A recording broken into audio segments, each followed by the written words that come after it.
And this is Real Estate Underground. Greetings and salutations, Real Estate Undergrounders. It is Ed Matthews again with the Real Estate Underground. Thank you so much for making us a part of your day.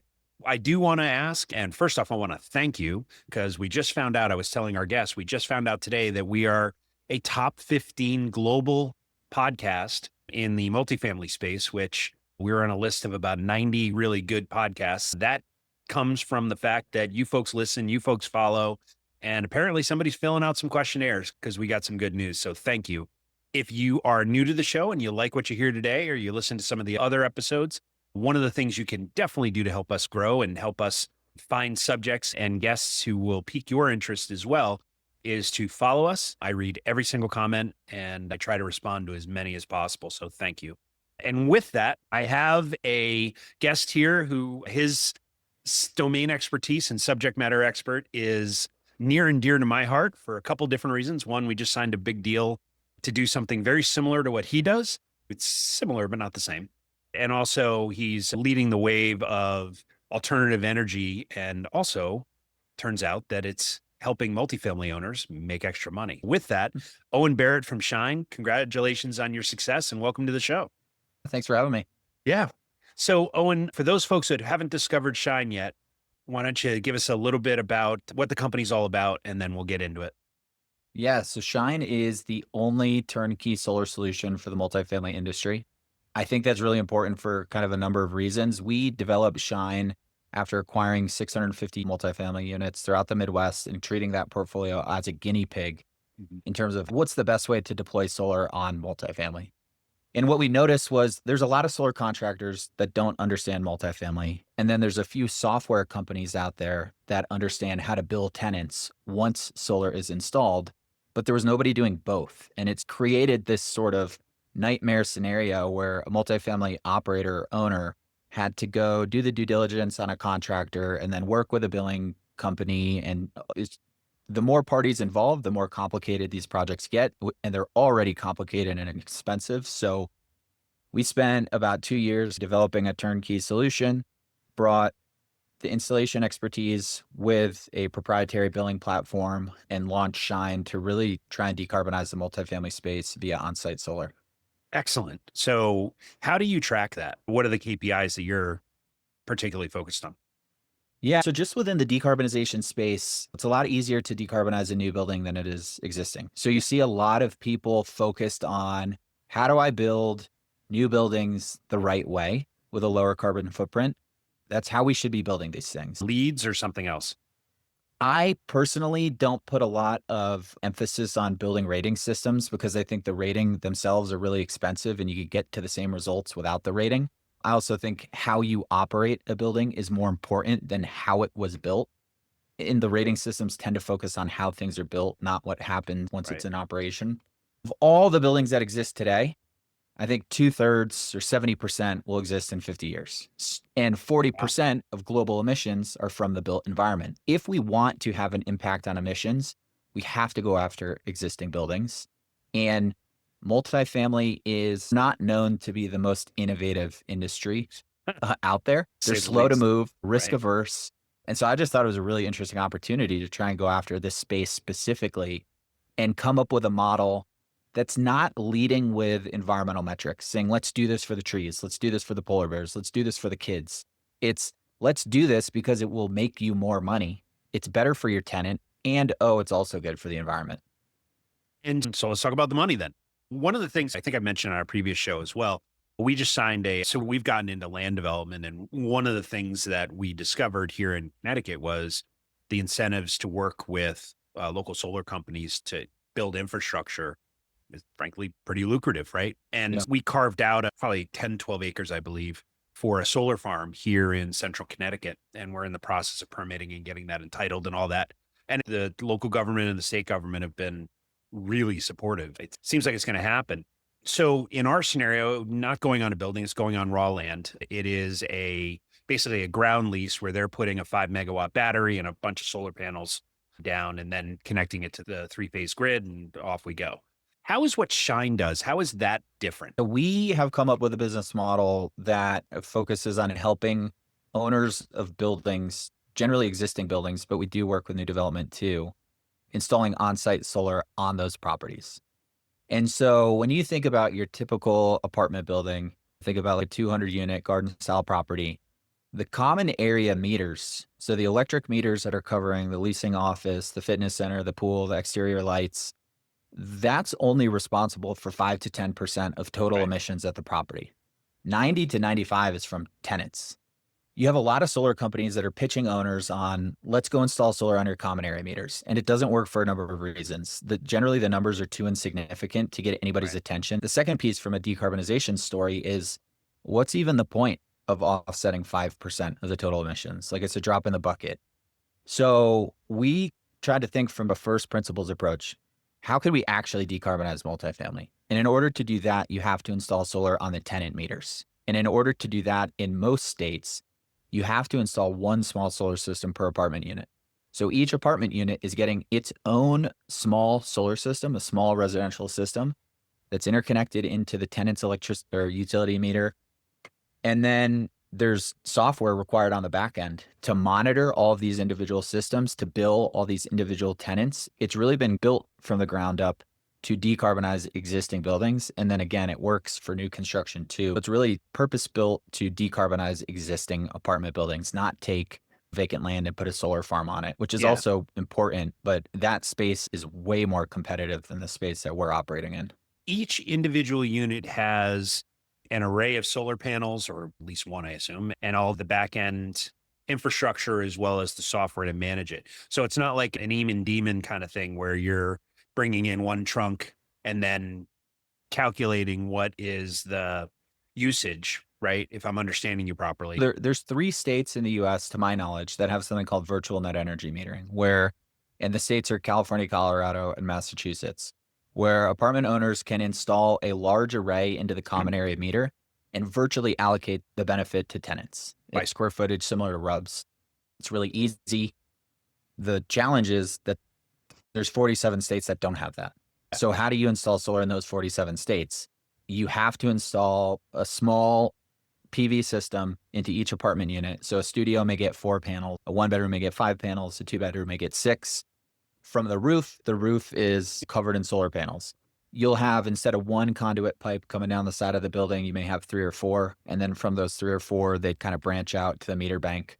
So it's a really clean installation. But for now, it's the only way to go after the tenant load, which is for us the most important piece. And in terms of justifying the expense, what is a return on investment on a project like this? It changes heavily dependent on the cost of electricity. Cost of electricity is the biggest variable in sort of the financial analysis. Super expensive here Average in Connecticut. surprise, Texas is like next on the list from a residential perspective. Commercial, Yeah. totally different. On average, it's about $6,000 per unit to install. That's the gross cost. Solar for now has a base 30% tax credit that is transferable. And that is super important because the tax credit has been around for an extremely long time. Federal tax credits generally have zero benefit to real estate owners because they have so much depreciation that if they're playing the game right, they don't have a federal tax liability. Now you can take that tax credit and you can sell it for cash. So $6,000 gross cost has a 30% tax credit for ease. Let's just say it's 33 a third. So the net cost is $4,000. And on average, our systems create $620 per unit in NOI. So I don't know what the cap rates are in Connecticut, but you put 5, 6, 7% cap rate on $620, it's going to 2 to 3x that $4,000 cost. And so how does that, I'm very curious about how you arrive at that number. Is it just perceived value and the building is more valuable, or is it that you can charge higher rents, or your infrastructure costs? Obviously they go down, right? What we found, and again, a lot of this comes from our experience as owners, the vast majority of tenants and prospective tenants evaluate apartments on apartments.com, just looking at rent. Yeah. So we felt like it would actually hurt a property to try and increase the rent because you're decreasing a tenant's utility costs. Tenants of our installations lease the solar equipment from the building owner. So if you're a tenant, pre-solar, you may pay the local electric utility $100 per month. We come in, we install solar on everybody's meter.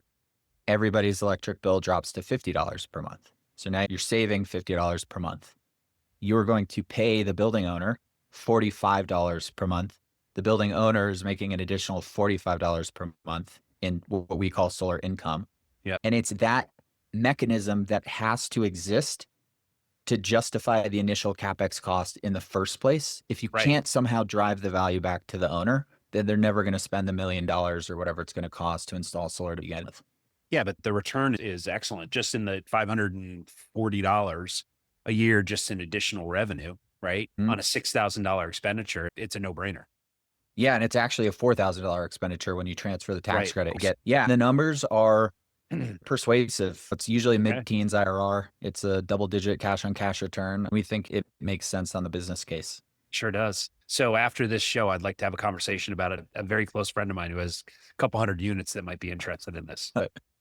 Okay. And so what's the process to go through to make sure that the building itself is appropriate to install solar in the building? Because I would imagine there are certain configurations that it just doesn't make sense. Or Yeah, maybe, so the best use case is garden style, just because there's the most roof area per apartment unit. Mid-rise works too, not as well, but it does work.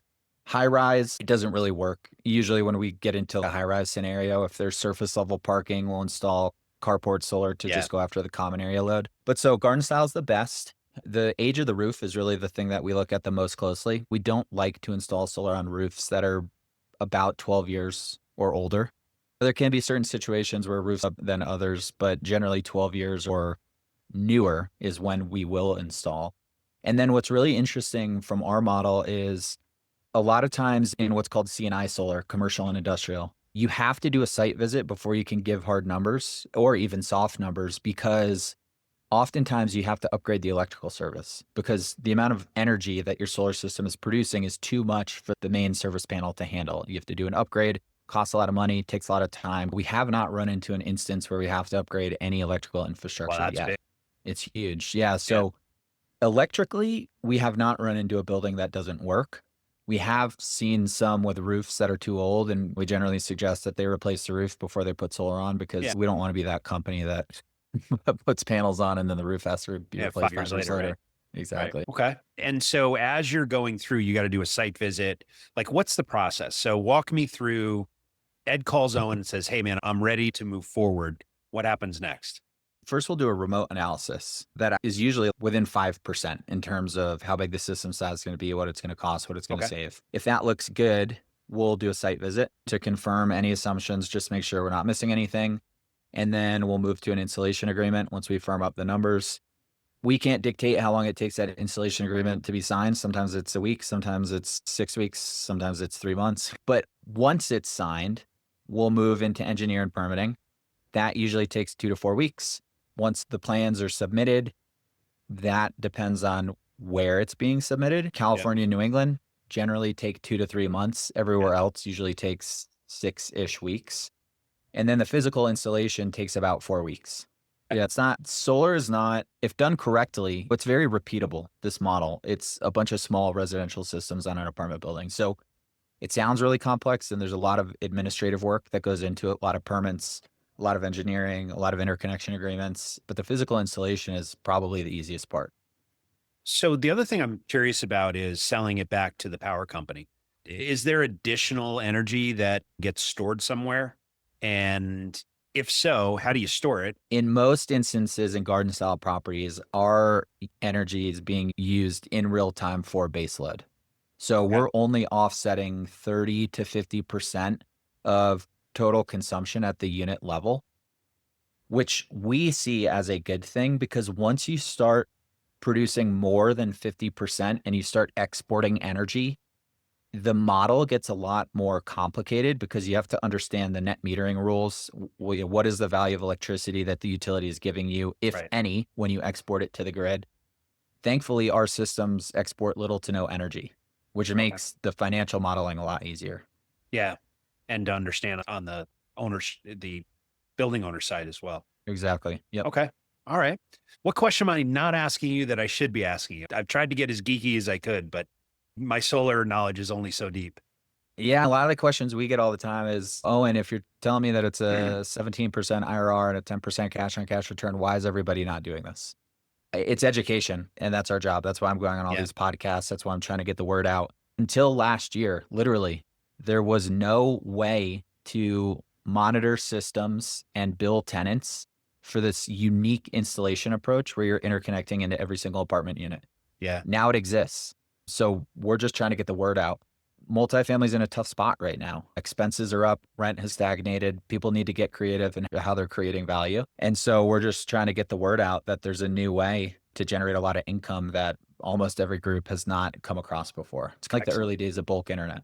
Yeah. Being a recovering Silicon Valley guy myself, it's exciting. Let me ask you, technology wise, where do you think we are relative to the birth of the internet? Me and my friends always talk about for AI, it's literally 1997 in where we are. So we're Oh, that's an just in the interesting beginning. question. Where you think solar is and this I technology in think, particular. yeah. So we're not using any novel technology. We're installing off the shelf stuff. And I think that's important too, because we don't want hardware risk. Institutional investors, especially, are very risk averse. So if Yeah. we start telling them that we're manufacturing our own products to install, Red it's going to lights be are a going lot. off in their heads. I think the solar market is fairly mature. Every year we see solar panels get like incrementally more efficient. And historically, they've gotten incrementally cheaper. That could Yeah. change with tariffs. I don't think you're going to see any leaps in technology. I think you are going to see incremental progress. I think a lot of the bigger leaps in technological advances are going to be on storage and batteries because that's Right. much newer than solar modules. Is that something in the future that you're contemplating? Yeah. So, what's really fascinating about our model is historically, apartment owners only have insight into the consumption of their common area meters. They have no idea how much whole building energy is Right. being used. Because we're doing an interconnection into every single apartment unit, we know exactly how much solar energy is coming in, how much utility energy is coming in. And so we could build this holistic whole building energy picture. And then once incentives start to take off for on site storage, we can then use the data that we've collected and go back to owners and say, now it makes sense for you guys to install storage. It didn't 7 years ago, but now Right. it does. So we're always paying attention to it, but it works in so few markets that it's not high up on our priority list. Yeah, it's interesting you say that because Connecticut, for instance, had legislation. It was on the Hill here in Hartford to talk to one of the things they were contemplating was building owners had to disclose what the energy consumption cost was for each unit. The building owner lobby, the landlord lobby basically said we have no practical way to know what that information is, Yeah. right? That problem persists. The whole industry is everywhere. Some utilities will give you whole building energy data, but they will never give it to you at the unit level because that's the ownership of the tenant. This is an interesting workaround to that. It's value adding, it's income generating, and you get a lot of data. All right. Hey, Owen, I could go get geeky with you and talk about the intricacies, but unfortunately, they only let me talk for 30 minutes. So we got to start to get into the lightning round here. One of the things that I'm really interested in is talking with property owners and entrepreneurs and leaders like yourself, and frankly, what makes them tick, right? And so I'm curious about your purpose and how do you think about your purpose in terms of professionally what you're trying to accomplish and frankly, what gets you out of bed on Monday morning? For the last 18 years, I've been on a mission to do what I can to help in the fight against climate change. So, as an energy manager, I had the niche ESCO for a while. Mhm. And now, for the last, I think, 8 years, I've been working on decarbonizing multifamily. So I'm also interested in the mentors you've had in your professional life and personal life. But what's the best advice you ever got and who gave it to you? So, it wasn't a mentor, but it was a potential investor that ended up not investing in an earlier company. And he told me, I do not invest in part time entrepreneurs. And it was before that book, Burn the Boats, came out, but it was the Yeah, same message. It was like, if you're not committed enough to go all in, you shouldn't expect anybody to write a check for you. right. I agree with that because it's too easy to walk away. Yeah, exactly. All right. Speaking of walking away, I tend to talk about it here at Clark Street. Something I've learned in my corporate world as well is that I just don't believe in mistakes. I don't believe they're bad. I mean, some of them are bad, right? But the lion's share of them are simply lessons to be learned. And I absolutely believe that we learn way more from our mistakes than we do from our successes. So I'm curious professionally, like what's a decision you'd love to have back and how did you navigate it? Yeah, I quit a very cushy corporate job in 2012 to start my entrepreneurial journey. I thought this was right when LED lighting was taking off. I thought the technology would sell itself. I thought I could just quit this job, start a lighting company, and buy a yacht. I went 18 months without making a dime. I sold off my entire 401k to survive. I was on food stamps. I was a week away from having to move back to Connecticut with my parents. I think most businesses fail not because they're bad ideas, but because the time it takes to get revenue is like 3 to 5 times longer what anybody expects, and Yep. people just run out of runway. Yep. And the other piece of advice that I wish someone would have told me was the second you start a company, you are in charge of sales. Yeah. Figure out how to sell, because if you can't sell, you're going to fail. 100% agree with that as well. And I learned that hard lesson myself with a consulting firm I had way back in the day. All right. So the other thing that I'm really intrigued by is how leaders consume information. So I'm curious, what's the book on your nightstand, literally or figuratively, and who are you paying attention to these days? Yeah, literally right now, it's a book called Money for Couples. Okay. I'm married, I have 2 kids. And yeah, I heard this guy, I don't know who the author is, but I heard him on a podcast and he just talked about how typically in the US, in every couple, there's a money person and a non-money person. And regardless of how much money you have, it causes sort of tension in relationships because one person understands everything and the other person understands nothing or less. Yep. And I heard this and I was like, oh man, like this is totally true for myself It and my is. wife. Like I'm the money person. Right. And so I'm reading that book to hopefully get Yeah. everybody on the same page and just see where, if anywhere, it leads. Excellent. And then the last thing, I'm always intrigued by how people define success in their own world. And so I'm curious how you do that. Yeah, with this company, Shine, it's pretty easy. It's how many units have we decarbonized? For me, I'm driven by impact. Fortunately, impact and financial success are closely correlated in this business model. Yeah, I think we're just lucky in that regard. All right, cool. So when you're not talking about decarbonization or real estate or solar specifically, what do you like to do for? My wife and I just moved to Park City, Utah, so that we can Oh, well spend more time played. in the mountains. I'm a big rock climber. She's a big trail runner. So just trying to get in the mountains as much as we can. Yeah, I'll bet. Oh, that's one of the most beautiful places on earth. A couple of very close friends that live out there as well, including one of my Oh, mentors. cool. If folks want to get in touch with you or learn more about Shine, what's the best way to do that? Our website's there's a contact form you can fill out. We just launched a really cool AI tool where building owners can play around and see how much solar they can fit on their property, how much NOI will be generated. The only social media that I'm on is LinkedIn. So Owen Barrett on LinkedIn.